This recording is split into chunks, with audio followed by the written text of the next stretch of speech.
Welcome to At Home with the Johnsons. With me, Lisa. And me, Sam. We're going to be discussing a load of different issues about having a multi-seven-figure business and what life is like. So we'll be talking life and we'll be talking a bit of business. But we'll also be talking some controversial topics, but we want you to get involved too. Because we do love a debate. We love a debate. And if you want to get involved in the debate, you can join us on our Facebook group At Home with the Johnsons. We have got our first guest on the podcast. We haven't had a guest before. Oh, that's exciting. It's quite nice, isn't it? But we have to share a mic. Okay, I'll start leaning a bit. We're not sure about how to do it. So we have a guest today, and it's somebody that I really wanted to interview because it's someone that's inspirational, but also that we just have loads of questions for because we're quite nosy. So we have Jaxon Feeley. Jax, tell us a bit about yourself. Oh, okay. That's a big question. Like you know, I still really struggle with that question. The bits that I'm interested in. Okay. So my name is Jaxon Feeley.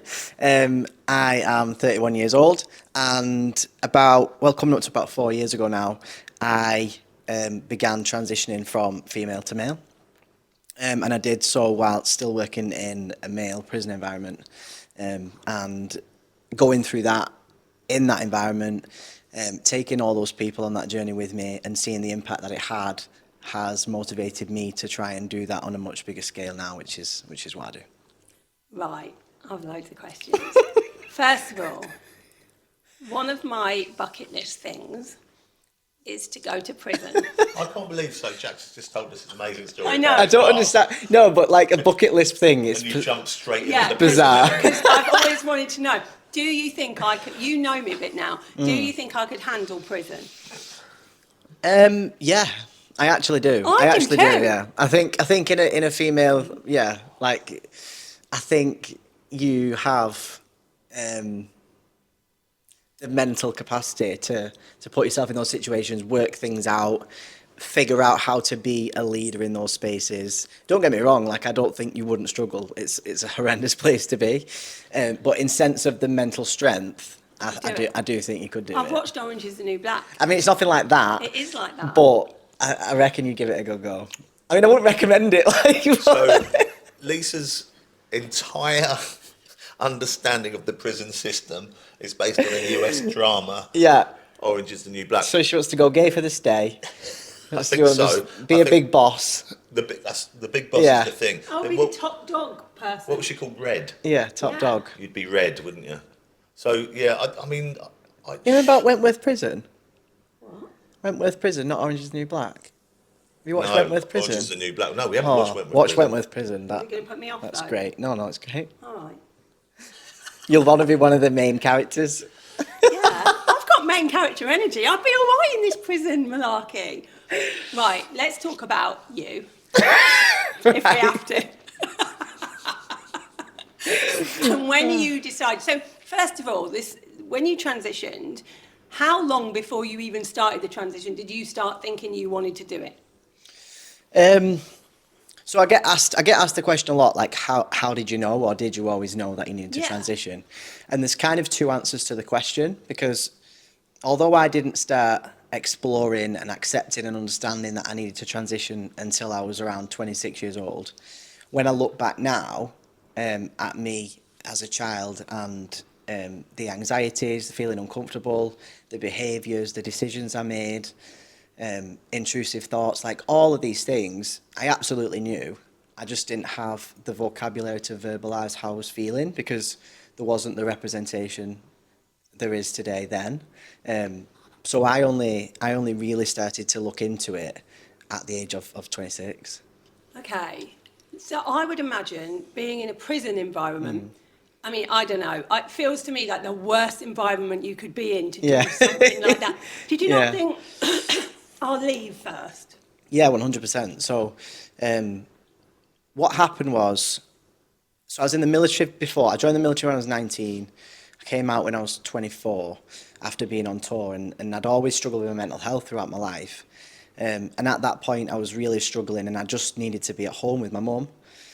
And when I came back, I was in a really bad place. Like I couldn't look at anybody. I couldn't have anyone look at me. I couldn't stop crying.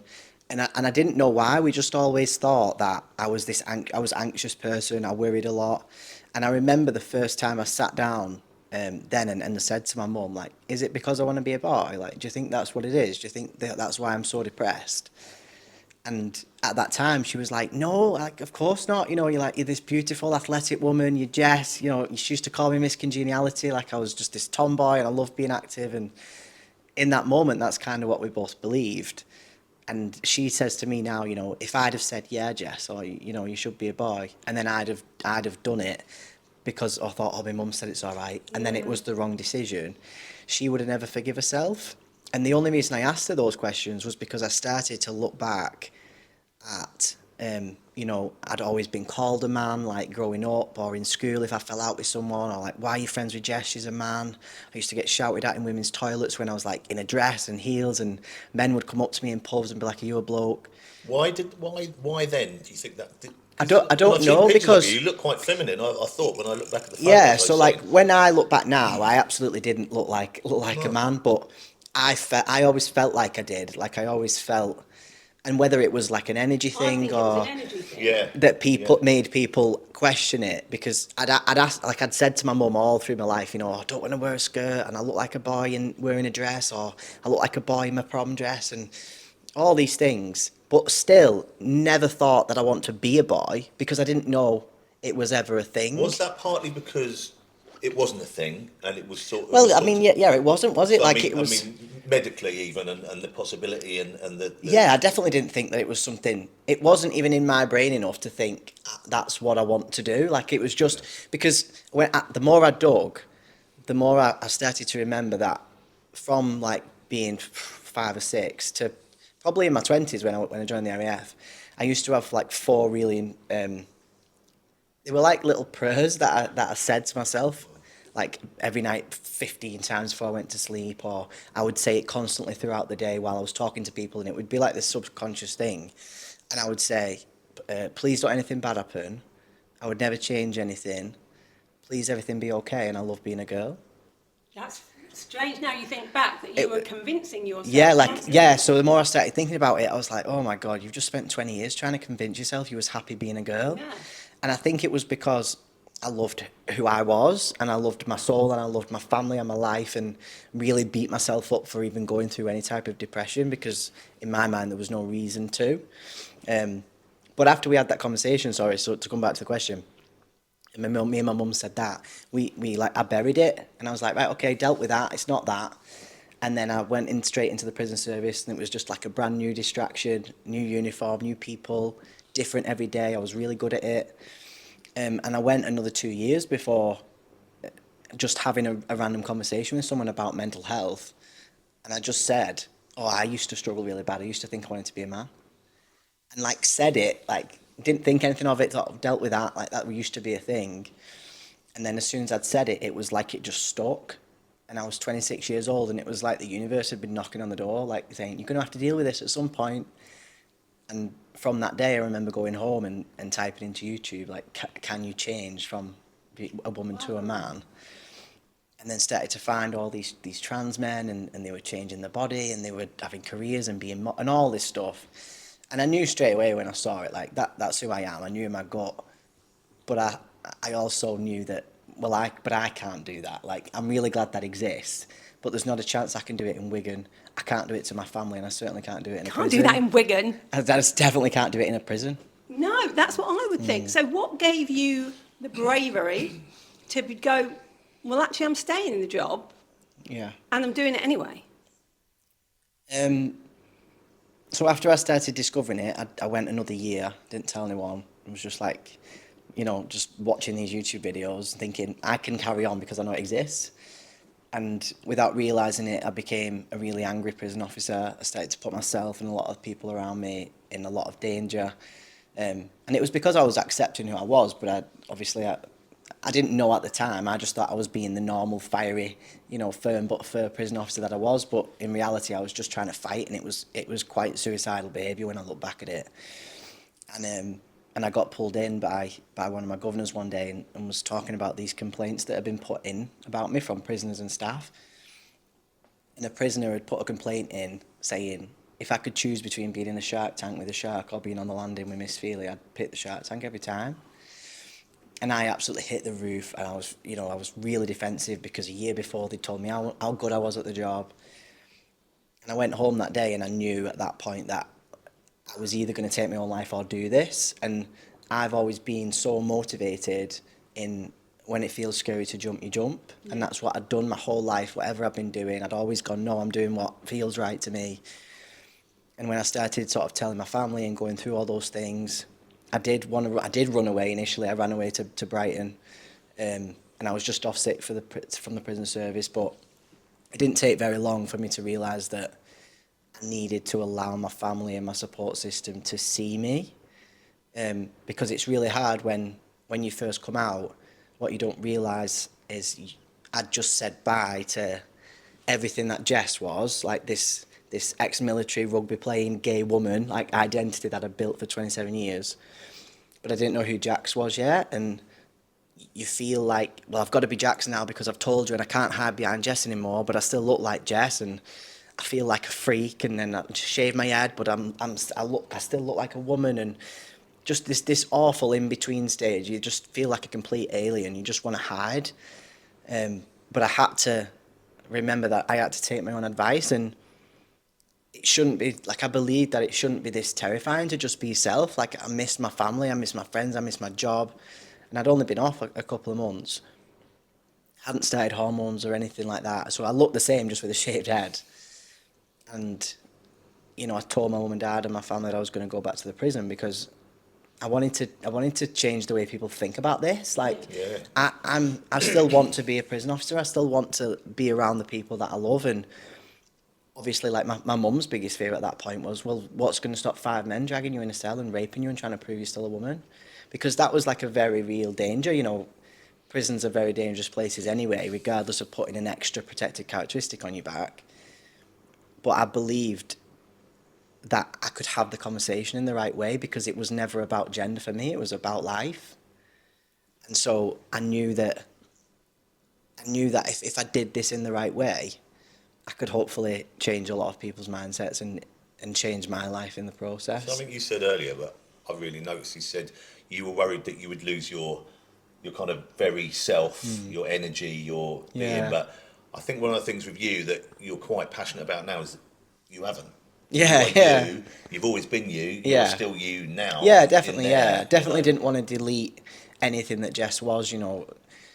Jess was 27 years of my life. Like, she's someone who I just want to put... You said sometimes, do you not even call yourself Jess when you're thinking Yeah, I about do. yourself? Like, and it's like I just want to put my arm around her and say, like, it's going to be okay, and, like, thank you for not giving up, because I wanted to really, really heal and not be afraid of anything in my past, and make sure that I know everything that I am, because all of that's got me to this point. Well, that's a huge part. The physical stuff aside, massively. That part of it is a huge part of you being comfortable, being happy, being content, and all those things, isn't it? Yeah, massively. Because I feel like if you don't do that, what happens is you just end up, and I've seen it happen, it's like you turn back into that 15-year-old girl who was really unhappy in school, and it is something that I've noticed in other trans men who I've had abuse from, because I think that's what happens. I think it's unresolved trauma. Yeah. Because you're finally who you are, but you haven't healed.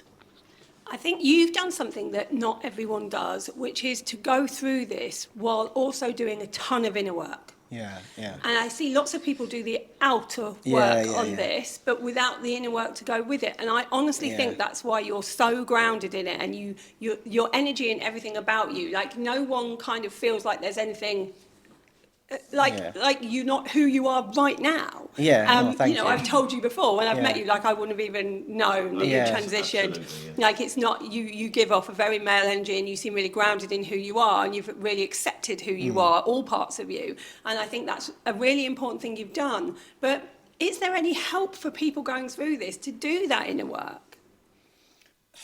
I mean, resources are there's not a great deal, and I, like, personally, I didn't use a single resource. Like, I was very lucky in the sense that I had all this amazing, I had my family who was amazing, and yes, terrified and nervous and worried, but never in a million years were they like, oh, we're going to disown you because you love your children unconditionally and that's it. And for me, you know, I wanted to take everyone on that journey with me because it's not just my transition. And I think that's something else that is so important for people to realise who are going through this is it doesn't just affect you, it affects everyone around you, everyone who knew Jess, you know, especially my mum and dad who gave birth to a daughter and, you know, had 27 years of that.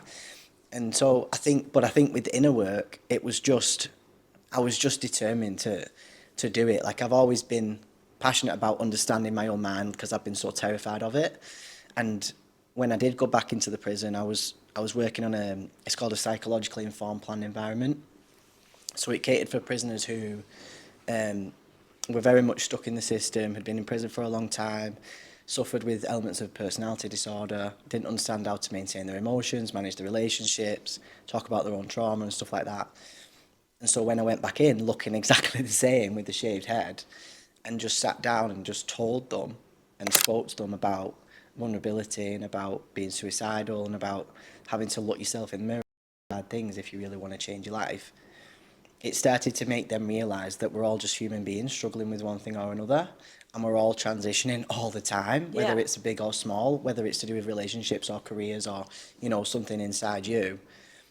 I've always been so passionate about what is the deep root of this, why is that happening, why am I feeling like that, and it's been hell and it's been hard, but I'm so glad I did that whilst doing it in front of them, because it helped me in the process, helped me by helping them. And I just always want to continue learning. I want to know as much as I can about myself, and because I think that's one of the most powerful things in the world. How were they when you told them? Amazingly, really supportive.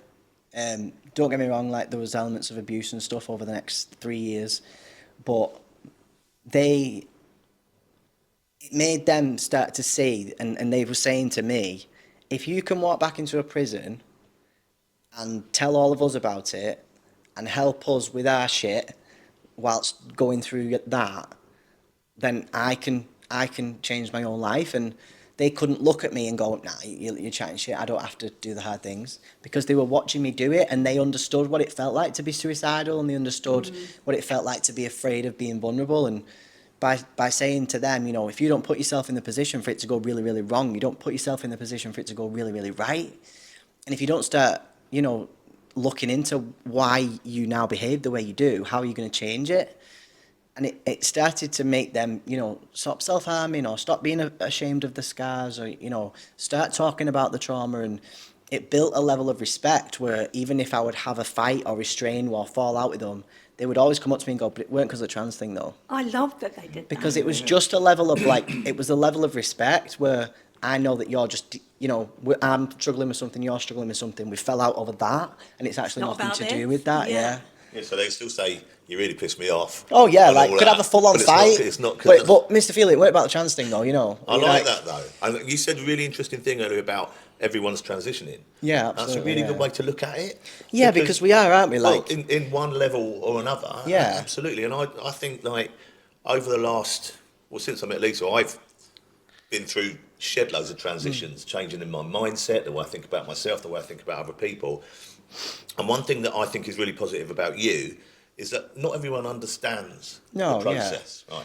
Like And- I didn't have a clue before I had to look into well, it. there So you go. how can I expect anyone Yeah. else to have any I've idea? asked you questions when we've met before. Yeah. And I think if you hadn't been so open about it, I'd have felt Like you couldn't embarrassed or I can't ask those kind of questions. But I feel the only way people are going to grow and learn Yeah, is by people absolutely, like yeah. yourself who are going, well, you don't know. Yeah. How are you going to know if you don't ask? And then I can help you learn. And you can't change mindsets either. Like, if someone is rude to me or offensive, I can give them the information, and if they like walk away and change their mindset on it, well, that's fantastic. But if they don't want to do that, it's only going to come back round to someone you love later down the line. That's not, you know, that's on you.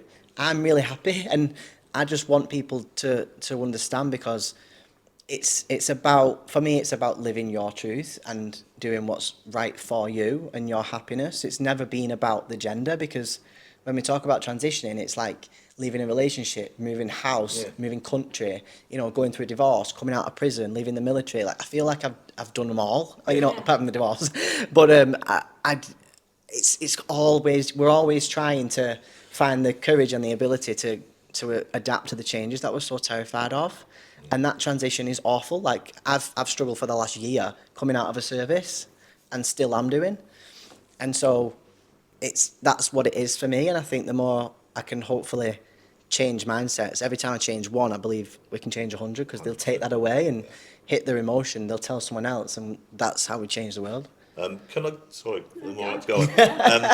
I'll come back to your family, because this is what I always think, because one of our boys, Albert, we don't think so now, but there was a while when he wasn't sure what was about his gender, and he dressed as a girl, and he liked pretty things in his hair, and he was quite, not so much now, but we were always quite open about it, and we were, you know, as you said, that's not relevant to your happiness to us, what your gender is. I just wonder, you know, he said coming from Wigan would played a part in it, and I'm sort of laughing about it, but it genuinely did. Oh, absolutely. Yeah. I just wondered, with your family, what was the process of telling them? How did it go down? What was their reaction? Because I think a lot of people would want to know that, because if they're feeling that this could be them, you know, and I know every family's different. So there's a bit of a story behind it. So I'd like dining room table has become like the place to drop the bombs, and I sort of tend to do that once a year, because I've always been like so chaotic in like what I'm doing, and obviously 10 years prior I'd sat down at 19, 20 years old, after just joining the RAF, and come out as a gay woman at the time, which I was absolutely terrified of, because I didn't know any gay women in Wigan back then. And, you know, my sister was like squeezing my hand, and I like took a picture of it and had it tattooed on me. Like, it was so important to me. I was crying, and my dad, I'd basically just describe him as like a blonde Peter Kay. Like, he's like so northern, makes himself laugh. And he just sat down and he was like, "You're gay, aren't you?" And I'm like, absolutely like panicking. And I was like, "Yeah, like, I'm sorry, is that okay?" And they were all, you know, my sister, my brother, my mum, my dad, are like, "We know, like, we've known for years. I'm glad you've caught up," sort of thing. And so that was that. And then obviously 8-9 years later, I'm back at this table, and my dad decides to start guessing again. Oh, no. So he was like, "What did he come up with?" "You're pregnant." I was like, "No." He was like, "You're getting a puppy." I was like, "No." I like that was the second one. They were like, "You fancy men again?" I was like, "No." And then he just goes, as a complete joke, just went, "You're not having a sex change, are you?" Like, so joking, just did not expect that. Like, the last thing in his mind. And I was just like, oh. I was like, yeah, I am. And the colour drained from his face so fast, like, he was so shocked. And, you know, the atmosphere in the room was just so different, because the only person who really had an inkling was my mum, because she'd had conversations or like seen the distress I'd been in. But even she said it was like getting slapped across the face, because she was looking at me in that moment and thinking, Jess has actually reached a point now where if she doesn't do this, she's not going to be here anymore. And my dad's initial reaction was, "Well, we're going to have to leave Wigan. I'm going to end up punching everybody for giving you abuse." And my brother was the same. And it was just like... It's a fear, isn't it? They have a fear for you. Yeah, it was fear. Yeah, for your kid. Yeah, the biggest thing for parents is the fear of, you know, transgender people's existence is questioned constantly within the media. You know, people are still getting attacked and murdered for just being, and it was terrifying for them to go, "Well, how are you going to live? How are you going to work? Like, what are you going to do in a prison? Are you going to, you know, is this the right decision? You've made so many chaotic decisions." So they were just terrified, and especially for the first few weeks, my dad really didn't want to let go of his little girl. He was like, "Well, so you have to do this, and I lose Jess, or you take your own life." And he was angry and terrified of it. There's so many emotions must be knocking about. Yeah, because and they didn't know, like, because dads and their little girls. Yeah, exactly. Like, it always has. Yeah, and I can see your whole family is blatantly very close, and you love each other a lot, and so that love would have been underlying. Oh everything. God, yeah. Like never in a million years would they have said, disown me.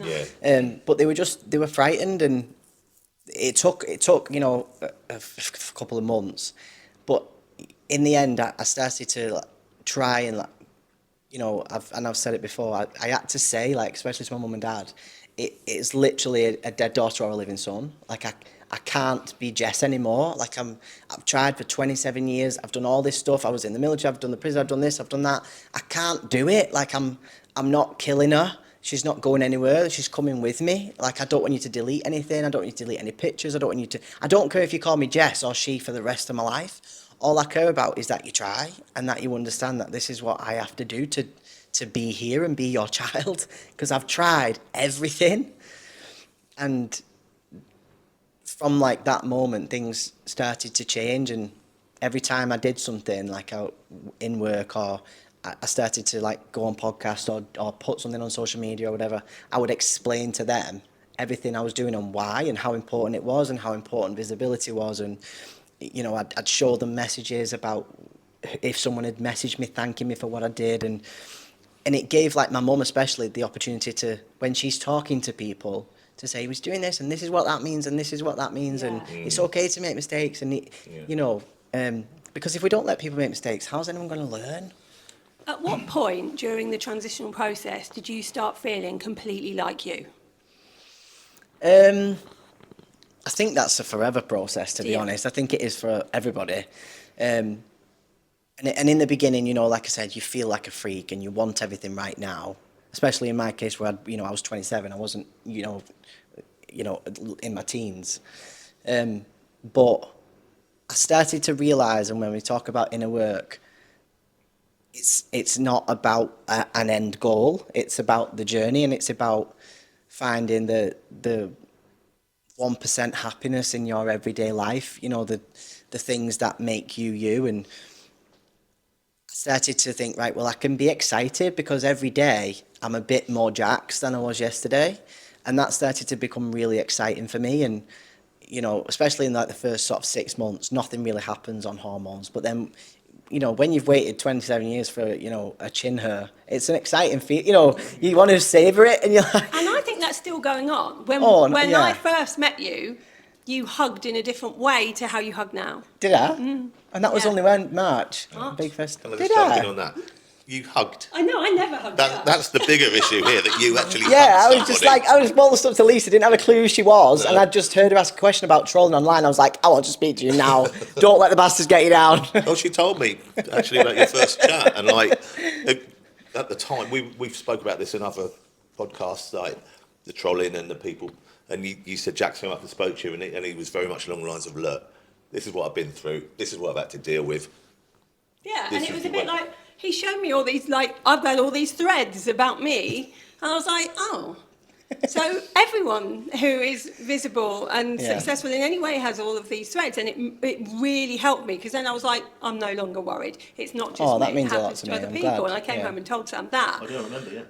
But when you hugged then, you hugged in a way, this sounds really weird, but how a girl hugs. Oh, really? Yeah. See, that's how mental. a girl hugs another girl. Yeah. And now you don't. You do that Do I sort not? of man thing. Do I? Yeah. I have to say, we do have a way of doing it, blokes. You kind of, it's one round the back. I forget the hand, though, me. I end up with so many hands in my crotch, because it's like,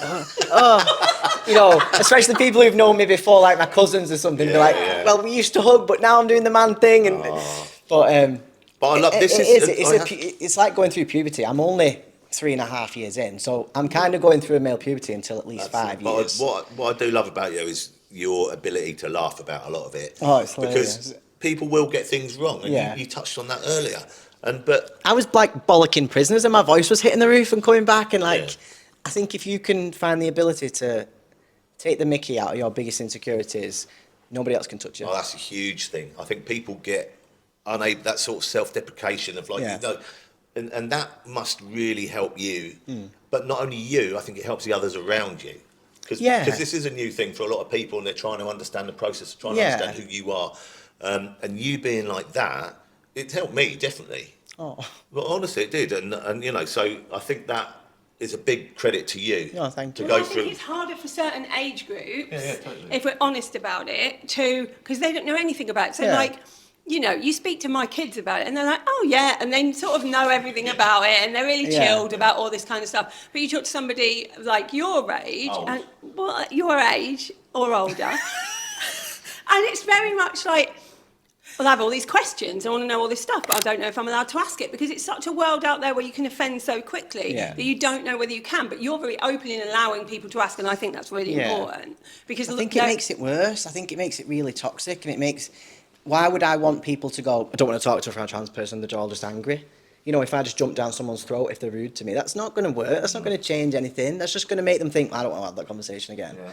And I think for me, by hitting someone's emotion and actually helping it relate to their life, because it's going to affect your life in some way at some time, then I think we can create change. And like, my dad is a completely different man now, because they look at me now, like I think all my family do, and they've seen the light come back in my eyes, and they look at me and they go, that was so right.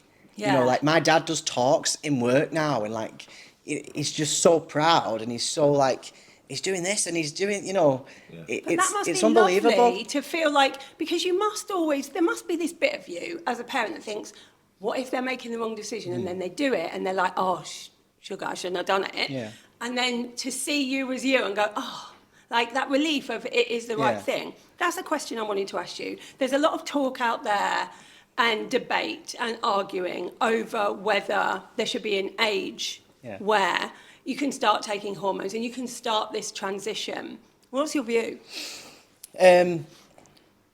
For me, I don't believe that you should start taking hormones before, I don't know, maybe 16 to 18, before you're in a more sort of mental place where you understand it more.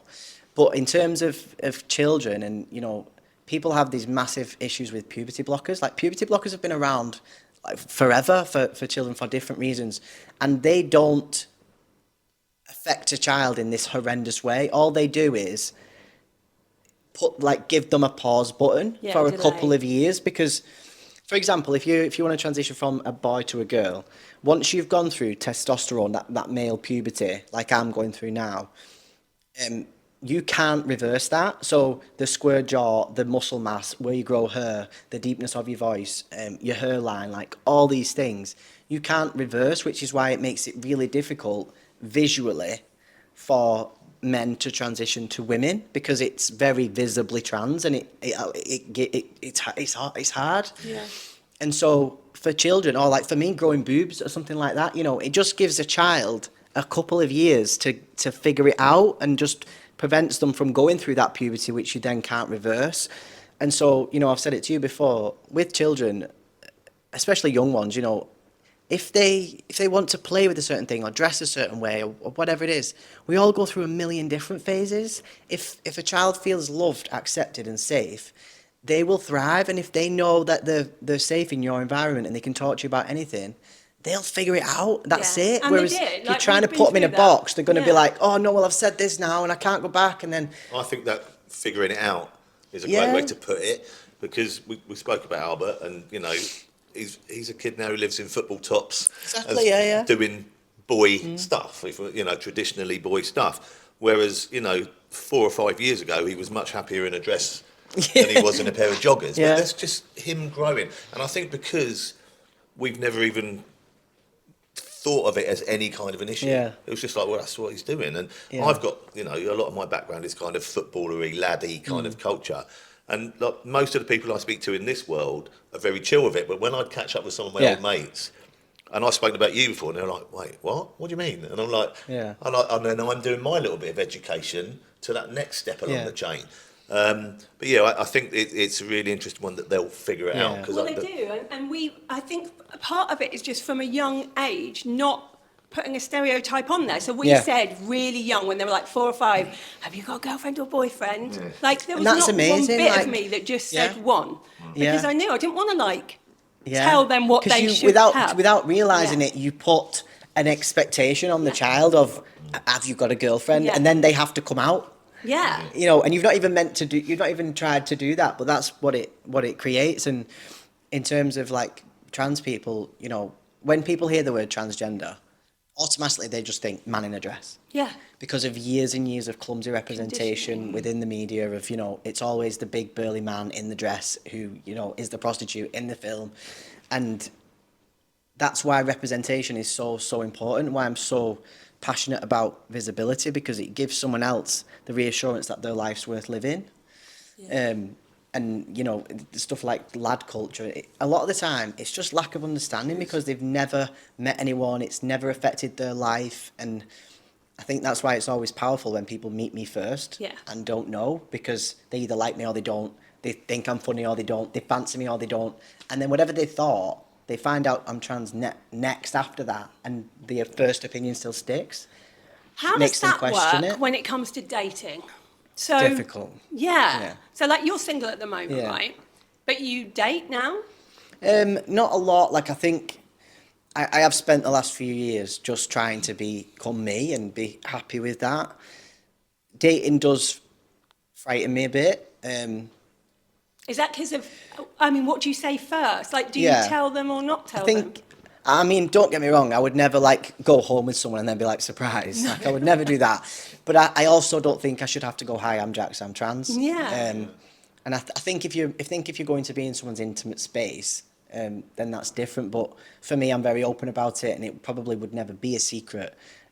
I find it difficult because there's parts of my body that I still feel are disgusting or, you know, really uncomfortable with. So that's, I struggle to understand how someone else will accept me, especially because I, you know, have only really dated since starting to transition straight women, you know, who are attracted to men, and I think, and that's never been a problem for them, but it's a worry for me because I'm like, well, are you sure? Like, and it kind of goes out the window, but it still makes me panic, and I don't think a lot of people realise that they're actually attracted to an energy, like a masculine or a feminine energy, and whatever that is, everything else seems to go out the window. You know, if I walked into a pub with another man, a woman wouldn't look and go, well, I like him because he's got a penis. No. You know, it's the way he might look at you, or the way he might make you feel, or It's the way energy. he might. It's exactly what you it's say, energy. it's energy. And for me, you know, women have said to me like, but it doesn't matter because you make me feel so feminine and you're so masculine, and it kind of just goes out the window. But I think getting to that point and educating people enough to even be open to dating a trans man when they've got all these misconceptions is difficult. Yeah, it's just another. It's just another step thing, you know. in the transition, really, isn't it? Yeah, it's just, I don't think a lot of people realise how much it affects your life, and I'm really passionate about not allowing it to stop me doing anything. But like I was talking to my mum yesterday, saying it kills me because I've always wanted and really wanted to live in America, and I physically can't because I just, especially now, like with Trump getting elected and stuff like that, I would not be able to get the hormones because I have to be on hormones for life, or, you know, potentially be in more danger depending on what state you're in, or have to think about where you travel to, or, you know, come on this treat to Dubai, no, they'll bury me in the desert. Like, you know, you have to sort of think about everything before you do something, and I'm really lucky in the sense that you can't tell with me now, but you still have to think about how you are going to get healthcare if you need it, or, you know, a massive fear of mine is going for a smear. You know, like I've not been for a smear for 5-6 years because I'm physically cripplingly terrified to do it because it's so traumatizing. But at the same time, it's my health and I have to figure out a way to go and do it. But it's things that you wouldn't think about, especially seeing me now as the person that I am. The America thing wouldn't have popped into my mind. Yeah, it's just... And with the, you know, personally speaking, the horrendous things that are happening there now, with what's happened with him getting back into power, it's that bigger picture bit. Imagine the kids growing up in America now who felt like you felt. So many people terrified now because he's already undoing, taking away the healthcare. The steps that have been made. Yeah. And I just feel if there's a 7, 8, 9, 10-year-old kid growing up who feels how you felt, what possible bright future can they see? And that's what motivates me. Like, being online. For example, when I was a little girl, you couldn't dream of being a professional female footballer. It wasn't a thing. Like, you had to stop at 11. Yeah. Whereas now, little girls can see these women in the World Cup and be like, oh my God, if I work hard and I do this, I can become a professional female footballer. It can be my career.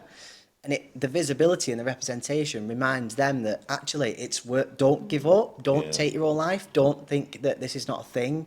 And I've had so many messages off parents and families, you know, thanking me for what I'm doing, or, you know, please don't stop. My child's in hospital after trying to take their own life. Please don't stop this fight. And, you know, it's inspired me to leave a toxic relationship, or, you know, just make those courageous decisions to do what's right for you. And if people can see me online getting hate and not replying, because no one gets a reply from me, like my sister does the arguing if it's bad, but I never say a word.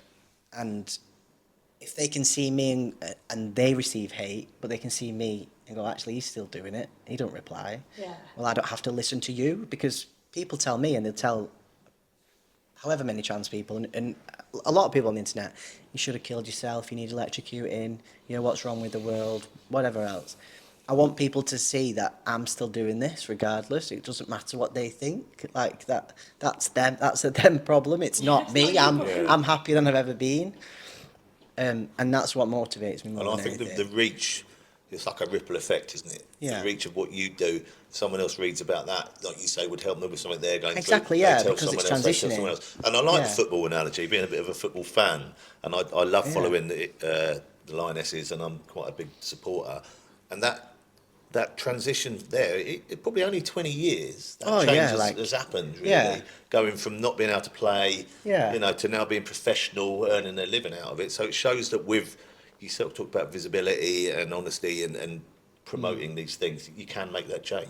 Yeah, 100%. And like I said, I think once you change one mindset, you change 100, and that's what creates real change. I think you are making that change. We see it in a small kind of ecosystem that we're in.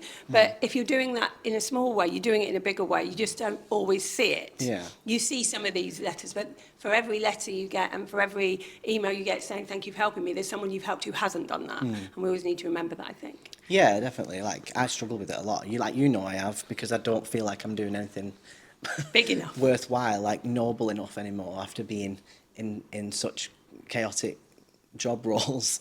But but even that, I think, is a lesson in itself, that you don't have to have it all figured out, like on day one. Oh, yeah, There's no. time. Everything takes time. And I think often in this world, we want everything really quickly. And actually, we need patience and we need to go through a process. 100%. Just get 1% better every day. That's all it is. Brilliant. Thank you for coming onto the podcast and being our first guest. Thanks for listening to me. And I'm pretty sure we'll have you on again, because the thing about your journey is that it's ever evolving. It is, And so there's always something I'm going to want to know. We're going to have to get you on some celebrity prison program, so we'll be making that happen anyway. Oh my God, I'd love it. If you have some opinions on this, or if you have stories that you want to tell, I would love you to come to At Home with the Johnsons and tell us how you're feeling. Tell us the things that you have found. Tell us what you have learned from this podcast, because it always helps others. You've been listening to At Home with the Johnsons. Why not come and join the discussion at our Facebook group, At Home with the Johnsons? Go and check the link in the show notes.